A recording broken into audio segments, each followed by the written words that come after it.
Good morning, children. I hope you all are safe at your homes. Today we will start the next poem, Animals, written by Walt Whitman of our textbook First Flight. This is the first poem of our second term. So the poem is about, first of all, we'll discuss something about the poet, Walt Whitman. He was born in 1819 and he died in 1892. And he is a major figure in early American poetry. In the age when all the poetry was rhymed and metrical, means there was a rhyme scheme in the poetry that was written during his time, he made a break with that tradition and he wrote a revolutionary new kind of poetry in free verse. And because of that, he is known as father of free verse also.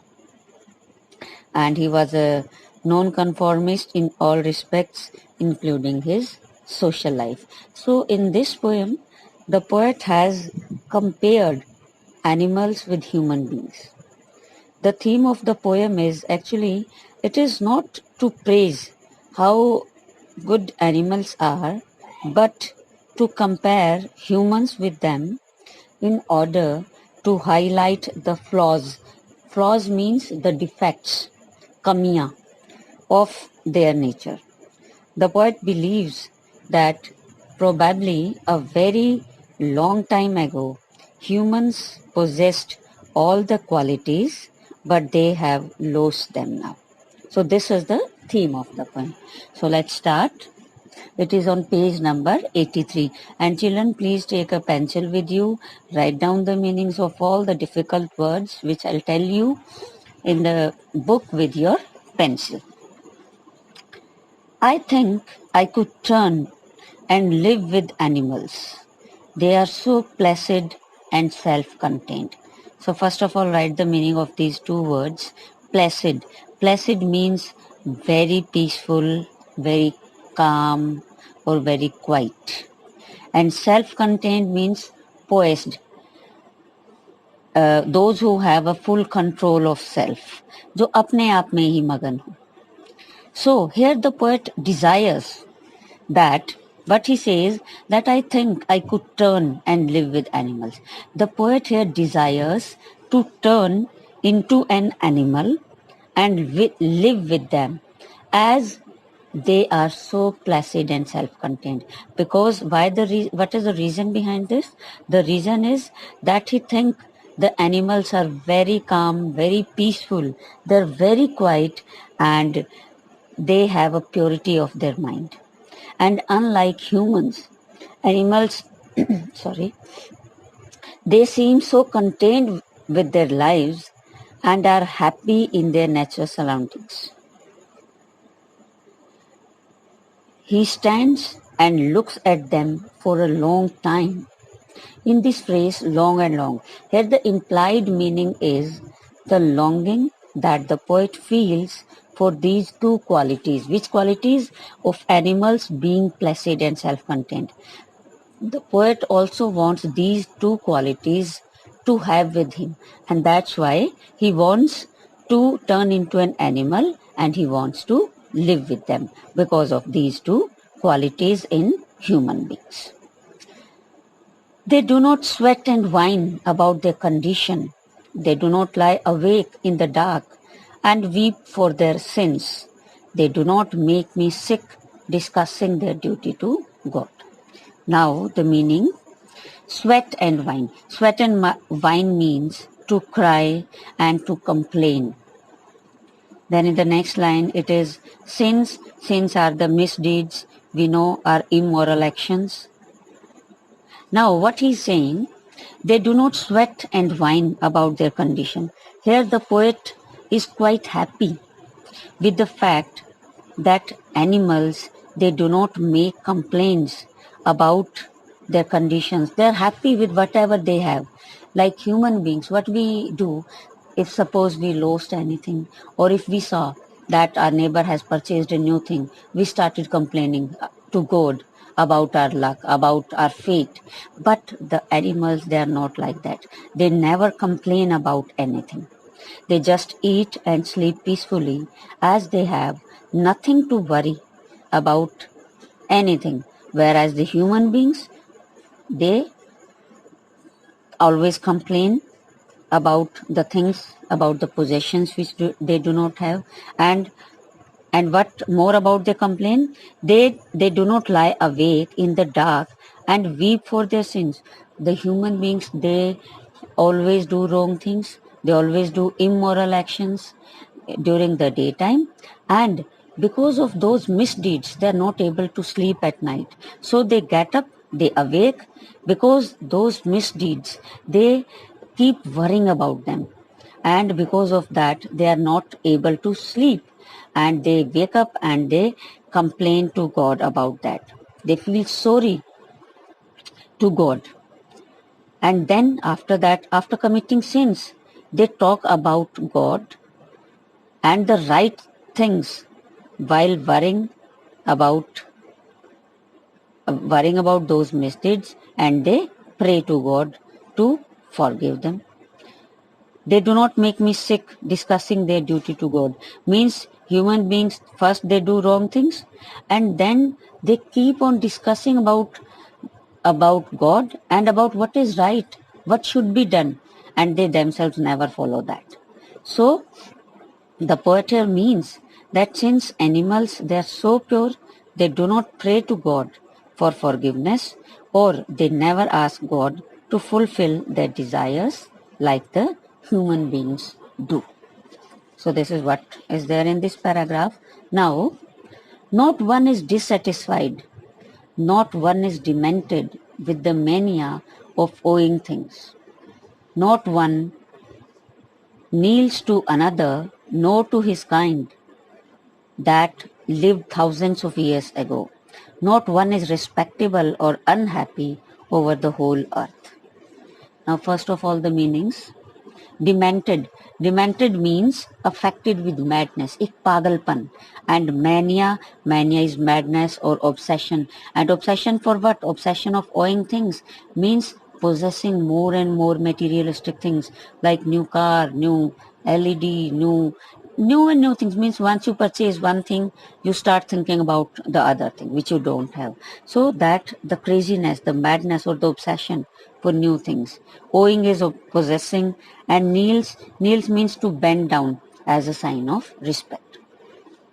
Now, not one is dissatisfied, not one is demented with the mania of owing things. The animals, they do not possess any material things. They never run for possessing things, but as the human beings do, and the animals, they are very happy and satisfied without all these possessions, without all these worldly things, and the desire of which has made human beings mad. They are in an obsession of purchasing, of getting new and new things.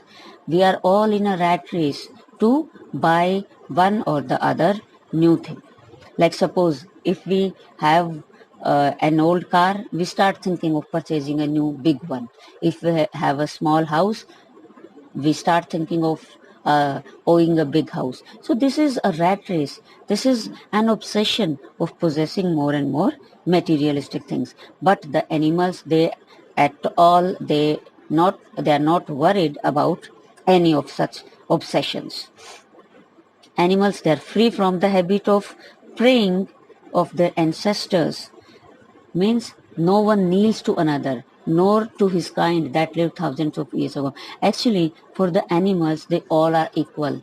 No one is small, no one is big, no one is more respectable. So they never kneels. Means since all of them, they are equal, there is no question of respect to some or insult to others. But the human beings, they always do like this. They are in a habit of praising one person or respecting one person with whom they have some work, and if they don't like anyone or if they don't have any work with them, they just insult them or ignore them. But for the animals, all are equal, so there is no question of respecting one or insulting other.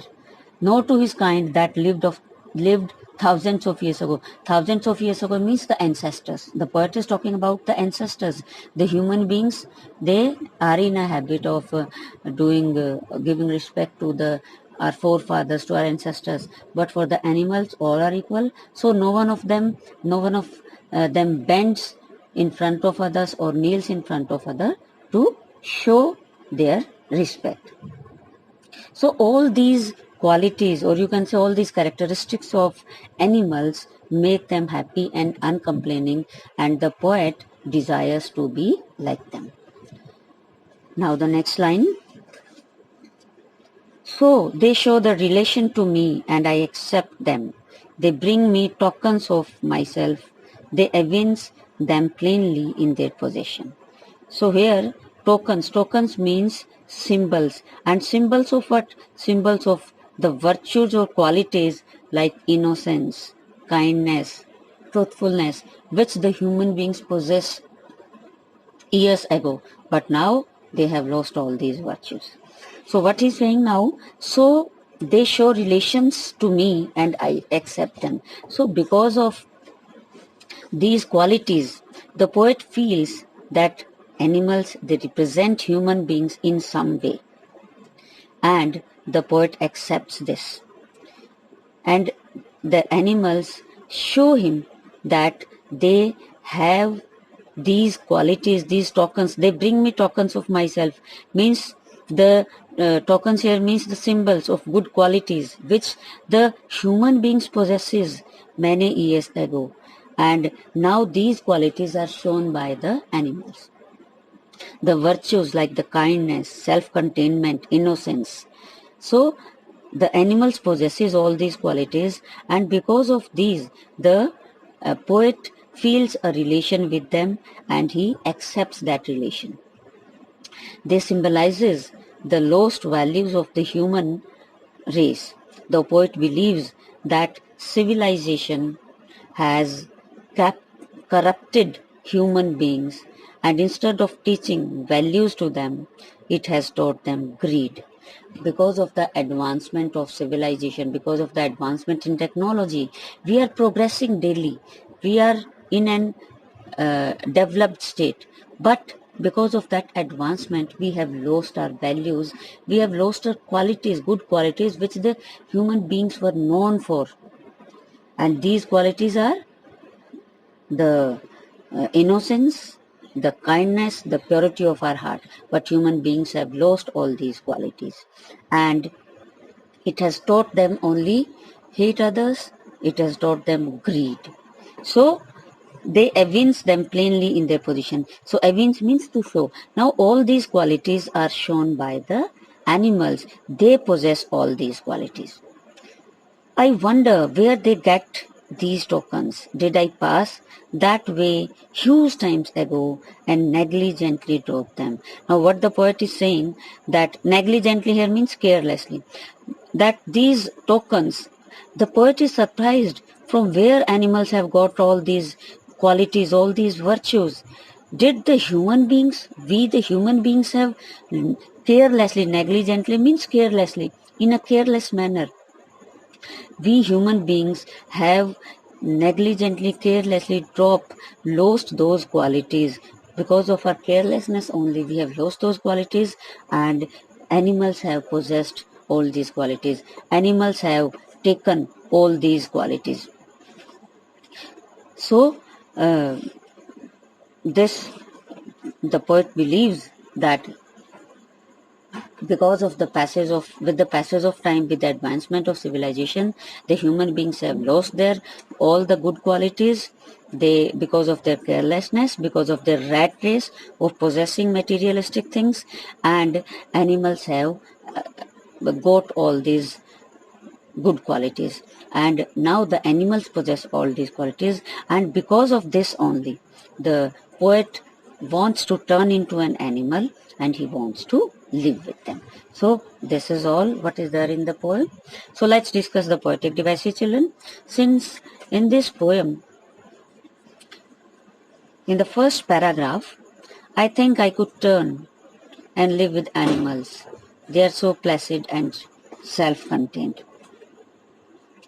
Here the maximum it is repetition in this paragraph. So many words are repeated here, like long and long. Here is repetition in this paragraph. Now in the next paragraph, they do not sweat and whine, they do not lie awake, they do not. Now 3 lines continuously, they are starting with the same word, they do not, and they do not. So here is anaphora. Anaphora is when 2 or more consecutive lines, they begin with the same word. Now alliteration will be there, because generally alliteration is there in almost all the poems. Make me, alliteration here. Then alliteration you can find very easily, children. Now next lines, not one kneels, not one. Again the 2 lines are beginning with the same words, not one. So again there is anaphora, and mainly these are the 2, repetition, anaphora, and alliteration. They bring me tokens of myself, they evince them plainly in their position. Alliteration you can find yourself, children. Wonder where, again in the last 2 lines, wonder where, alliteration is there. And these are the poetic devices.